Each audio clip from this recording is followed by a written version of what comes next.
Hello student, इससे पहली class में हमने कि एक सेंटेंस के दो भाग होते हैं, एक सब्जेक्ट एंड प्रेडिकेट।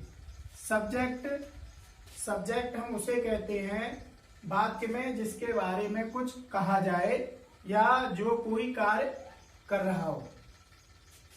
प्रेडिकेट कर्ता के बारे में जो कुछ भी कहा जाता है वाक्य में, वो प्रेडिकेट कहलाता है। और हमने पढ़ा था कि सब्जेक्ट के जो भाग होते हैं उनके बारे में। तो मैं यहाँ पे थोड़ा सा पिछला रिवीजन करते हुए चलता हूं। मान लीजिए या फिर ही इज ए प्लेयर, तो मैं यहाँ आपको ये बताने की कोशिश कर रहा हूं कि सब्जेक्ट में या तो कोई नाउन होता है या फिर कोई प्रोनाउन।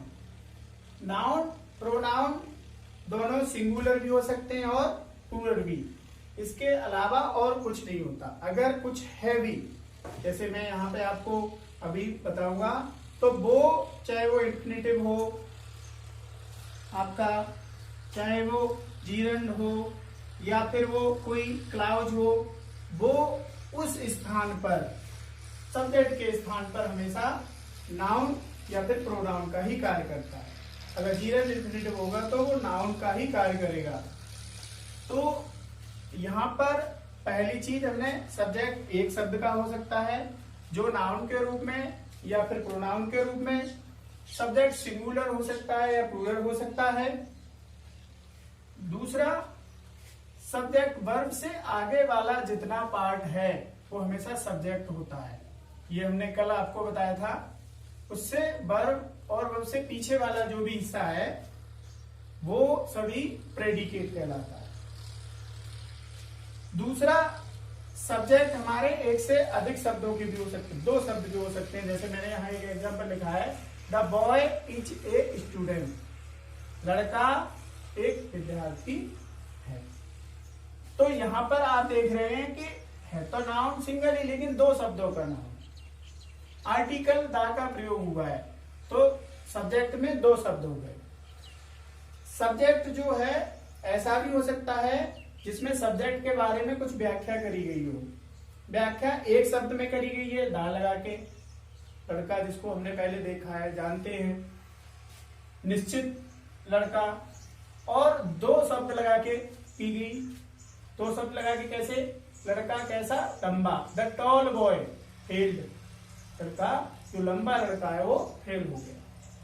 तो यहाँ पे सब्जेक्ट तीन शब्दों का है, द टॉल बॉय। इसके बाद जो केवल वर्ब है तो ये इतना ही प्रेडिकेट है।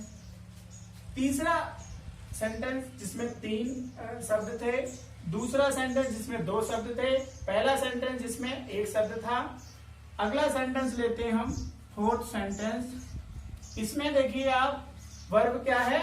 इज, और उससे पीछे का पूरा हो गया प्रेडिकेट, अर्थात इससे आगे का जो भी पार्ट है वो सभी सब्जेक्ट है। इसको ध्यान से देखेंगे तो सब्जेक्ट इतना बड़ा भी हो सकता है और इतना छोटा भी। यहां पर आप देखेंगे कि सब्जेक्ट जो है उसकी विशेषता बताई गई है, उसकी व्याख्या की गई है, और वो व्याख्या एक शब्द से नहीं या दो शब्द से नहीं, कई शब्दों से की गई है।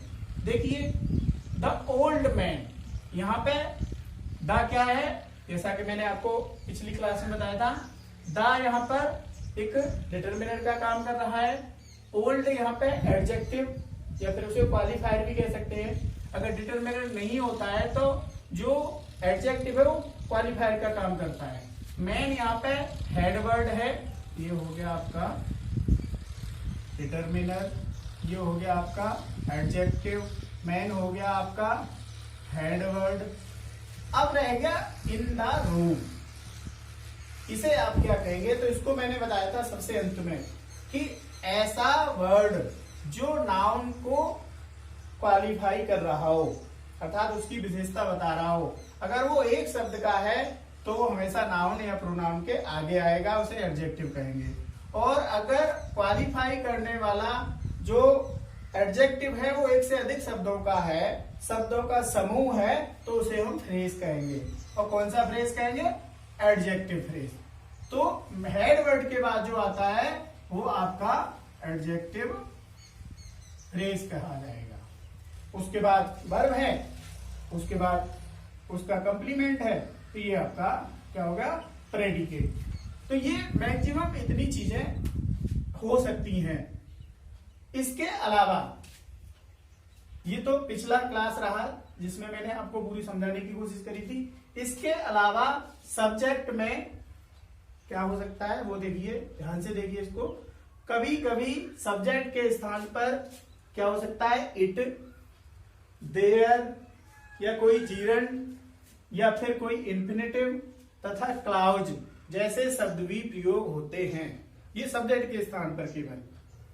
जैसे एग्जांपल लेता हूं मैं, इट और देयर, ये ऐसे दो शब्द हैं जिन सेंटेंसों का कोई कर्ता नहीं होता है, उसमें इट का प्रयोग और देयर का प्रयोग करते हैं। इसको डिटेल में हम किसी अन्य क्लास में पढ़ेंगे फिर कभी।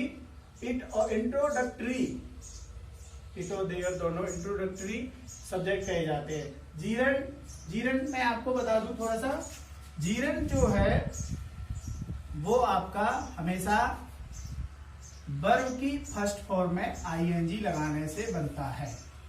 ये आपकी फोर्थ फॉर्म की तरह है, ये प्रेजेंट पार्टिसिपल की तरह है। बस अंतर क्या है, फोर्थ फॉर्म होगा तो रहा रही उसका अर्थ जाएगा, और इसका अर्थ ना, नी, ने में जाता है। और ये काय का काम करता है, नाउन। पार्टिसिपल होता है तो उसका अर्थ हुए या करके होता है। तो यहाँ ये पार्टिसिपल नहीं, जीरन कहा जाएगा। फर्स्ट फॉर्म में हम आईएनजी लगा देंगे। जैसे सपोज करिए कि हमने लिखा गो और आईएनजी लगा दी, तो क्या हो गया, गोइंग।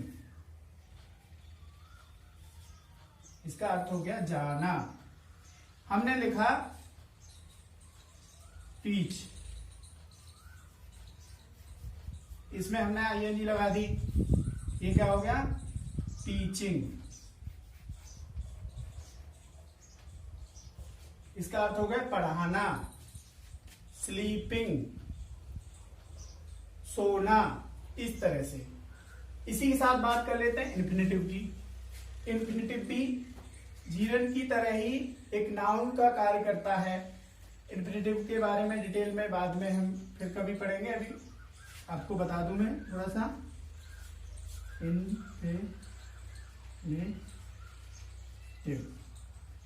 ये क्या करेगा, ये आगे टू लग जाएगा प्लस वी वन, और इसका अर्थ भी ना, नी या ने से निकलेगा।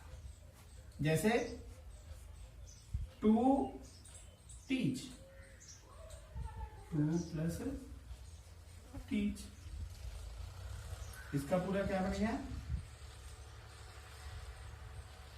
To teach. इसका अर्थ हो गया पढ़ाना। बाकी टू गो,